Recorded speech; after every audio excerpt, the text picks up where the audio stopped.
Fala nação, saudações rubro-negras. Ainda nesse vídeo, vocês terão todas as informações sobre o Flamengo dentro das últimas horas. Mas antes, vamos ver o que os comentaristas Vener Casagrande e Pedro Cardoso acharam da classificação do Mengão contra o Bolívar, mesmo perdendo de 1-0. Vener Casagrande, fala pra mim. O desafio já é difícil, eu sempre falo isso aqui, sempre. Eu não gosto de jogo na altitude, eu acho até um pouco absurdo, se a gente for olhar não só a parte do atleta, também a parte do atleta, mas também do ser humano, né? Todo mundo que vai pra lá sente, até jornalista sente, imagina o cara que vai jogar 90 minutos de bola.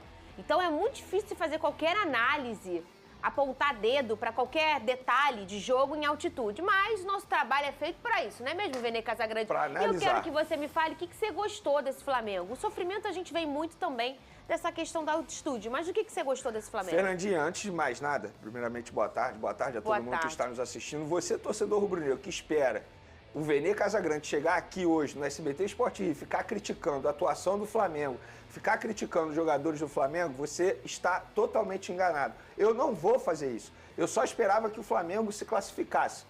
Essa era o principal fator que todo mundo estava esperando, se classificar. Independentemente de como, se iria perder, independentemente da atuação, estamos falando de um Flamengo que está totalmente desfalcado. Eram 7 desfalques. E não eram desfalques bobos, não. São 7 desfalques super importantes para o elenco do Flamengo. No banco de reservas ontem, o Tite tinha 10 jogadores, crias da categoria de base do Flamengo. Então era um Flamengo extremamente desfalcado, cansado, fadigado e pegando um Bolívar muito bem arrumado lá na altitude. Independentemente de como, o que eu mais gostei foi a classificação. Era isso que o Flamengo precisava. E na boa, o resultado foi 1-0 para o Bolívar, mas eu vejo o Flamengo vencedor do duelo. A verdade é essa. O Flamengo foi lá, parecia uma guerra, os jogadores sentiram bastante.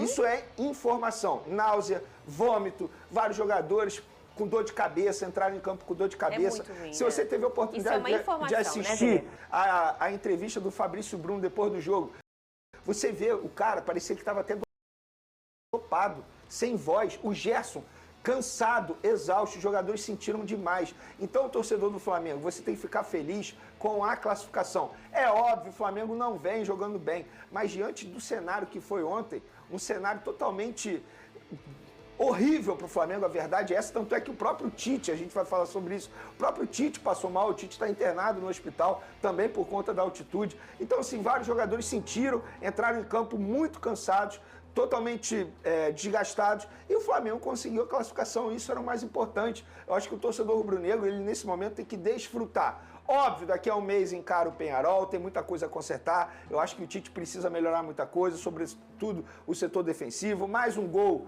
tomado nas costas do Ayrton Lucas, isso precisa ser mencionado. Acho que o Ayrton Lucas não pode perder o gol que ele perdeu, a oportunidade que ele teve. Acho que o Gerson não pode perder a oportunidade que ele teve, mas existe também coisa boa pra gente falar. Vamos lá, a atuação de Rossi, a atuação do que se espera de um goleiro que o Flamengo tanto lutou para contratar junto ao Boca Juniors. A atuação novamente do Léo Ortiz precisa ser elogiado, jogou muita bola como volante novamente. A atuação do Luiz Araújo, um jogador extremamente importante. E sabe qual é o mais curioso? Foi um dos jogadores que mais sentiu o efeito colateral da altitude, com muita dor de cabeça, náusea. O Luiz Araújo? O Luiz Araújo, e jogou muita bola. Então, o Varela também jogou muita bola, apesar de também ter sentido os efeitos da altitude. Então, isso precisa ser mencionado. Eu prefiro ressaltar os pontos positivos a ficar aqui criticando a atuação dos jogadores diante da altitude. Na boa, o Flamengo caiu de pé, conseguiu a classificação. Era isso que o torcedor queria. E você, torcedor rubro-negro, desfrute,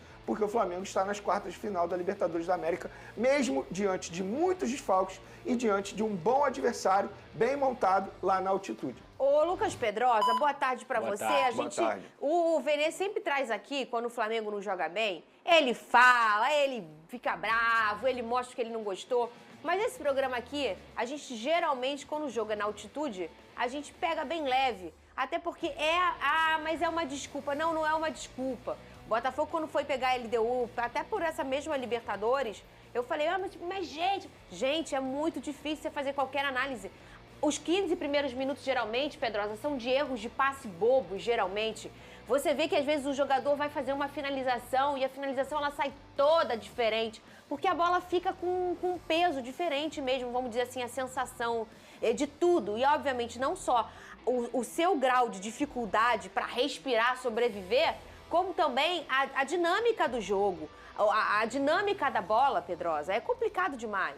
Boa tarde, Fernanda, Vini, galera de casa. Jogar umas oitavas de final de Libertadores já é algo que mexe com o psicológico, principalmente você tendo uma vantagem no placar, mas que não era uma larga vantagem. E jogar uma final de Libertadores, umas oitavas de final de Libertadores na altitude, mexe ainda mais, porque você não tem que só se preocupar com o aspecto técnico, tático, físico dentro de campo, mas também com o seu bem-estar. Eu acho que eu já falei aqui, pra mim é outro esporte, a altitude é outro esporte. Eu até relevo quando um atleta, por exemplo, o Ayrton Lucas, também acho que ele perdeu o gol, mas ele talvez tenha perdido o gol por conta da velocidade da bola, que é muito diferente de você chutar normalmente, ou você acha que um atleta do calibre do Ayrton Lucas, que vira e mexe faz gols assim, isolaria aquela bola ali se não fosse a altitude. Então tem muitos aspectos a serem levados em consideração. Eu acho que a classificação do Flamengo é extremamente positiva. Eu nem sei nem se dá para usar a palavra perdeu. Perdeu tudo bem, mas o Flamengo sobreviveu. E olha só, no primeiro tempo, o Bolívar não criou grandes chances. O momento que o Flamengo estava mais descansado dentro da partida, o Flamengo fez um jogo equilibrado. O Carlinhos, que talvez não tenha feito um jogo maravilhoso, mas estava brigando lá na frente, tentando segurar a bola. O Luiz Araújo é outro que se dedica muito. O Gerson dando até arrancada, o que é impressionante. Então, assim, no final das contas, eu acho que foi uma classificação muito merecida pelo Flamengo. No segundo tempo, eu tenho que elogiar o técnico Tite, porque ele faz as mexidas e ele consegue jogar um 5-4-1 sem a bola, onde o Flamengo fica compacto. Sofreu, o Rossi agarrou demais. Ele é contratado para isso. Ele é contratado para aparecer nos momentos decisivos. E nos últimos jogos, o Rossi não vinha bem. E dessa vez, ele, para mim, foi o melhor da partida. Não só debaixo dos gols, mas também quando ele teve a importância, eu não vou nem dizer malandragem, a importante visão de segurar a bola a cada momento, no momento que o Bolívar estava com mais ímpeto. Eu não sei nem se é fazer cera, Vene, porque eu acho que assim, é muito difícil, o cara ali tá se recuperando, o cara ali tá tentando entender também como o time dele vai ficar postado em campo. É recuperar o fôlego, talvez, não é nem fazer cera, é recuperar o fôlego dentro de uma condição que é muito desumana, digamos assim, para um time que não está acostumado a jogar nessa altitude. Então eu só tenho que parabenizar o Flamengo pela classificação. Foi um jogo onde eles mostraram não só o poder aguerrido desse time físico-técnico, mas também superaram o grande pesar que foram os desfalques. Nenhum time do mundo consegue se sustentar com 5, 6 desfalques. E o Flamengo conseguiu essa classificação. Com 6 talvez, 7 não, porque eu não 7.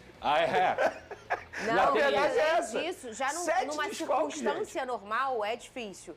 Numa circunstância de altitude, porque às vezes na altitude você perde um personagem que numa situação natural, nossa, você não vai perder. Mas na altitude ele é como se fosse um lesionado. O cara tá com dor de cabeça, ele não consegue respirar. Então você, além de ter os 7 que já eram 7, você ainda tem mais, porque a gente geralmente nunca traz nomes, mas você traz informações. Um teve dor de cabeça, outro teve náusea. Gente, como jogar futebol aí? Você tá isso é uma lesão, você está passando mal, você não tá legal.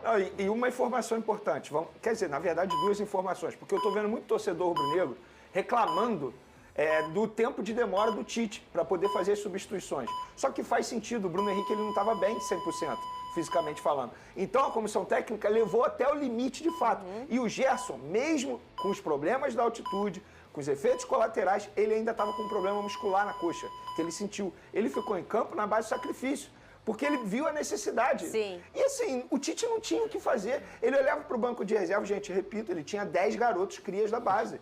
10 garotos, sendo que 7 ainda estão no sub-20. Me lembrou aquele jogo da pandemia. É verdade. É isso, mas é basicamente isso. E olha só, Tite. entrou muito bem o Davi Luiz, entrou cortando bola. O Bruno Henrique decidiu o jogo, gente. O Bruno Henrique fez a jogada que expulsou o jogador do Bolívar. Então, gente, quem tá falando que o Tite mexeu mal com as condições que estavam no elenco do Flamengo, na verdade estão reclamando do tempo da demora. Mas aí é a leitura Só do jogo que faz também, sentido. né? Total. A assim, questão de um jogo desse é física, completamente física. Então, se você tá conversando ali, tô bem, não tô bem, professor, não tô legal, daqui a pouco eu vou ter que sair, tu já tá sentindo que o cara já não tá legal, você vai ter que segurar alguém. Gente, peraí, olha aqui, fala aí. E aí, o que acharam desses comentários? Vocês concordam ou acham que o Flamengo deveria ter feito melhor? Deixa aí nos comentários. Vamos às últimas notícias do Flamengo. Na coletiva de apresentação do nosso querido robozinho, o vice-presidente do Flamengo, Marcos Braz, atualizou a situação sobre a contratação de Carlos Alcaraz, do Southampton. As negociações estão em curso. Tem várias negociações, como colocar ou não um jogador nessa operação. Eu entendo a sua pergunta, mas é uma negociação que está em curso. O Flamengo entende que é um jogador que vai nos ajudar muito. Quem também falou foi Bruno Spindel, que desmentiu uma falsa notícia sobre uma suposta bronca do técnico Tite no lateral Wesley. O pessoal do Manchester United ligou para o Tite pedindo referências do Wesley e ele deu as melhores coisas. Não teve bronca do Tite no Wesley, é mentira. Acolhemos ele e é uma felicidade ter ele aqui com a gente. O Flamengo atualizou a situação de Tite. A fibrilação atrial sofrida pelo técnico Tite foi revertida com os medicamentos. Não há procedimento cirúrgico agendado. O treinador segue em tratamento e realizando exames. Permanecerá internado ao menos até amanhã.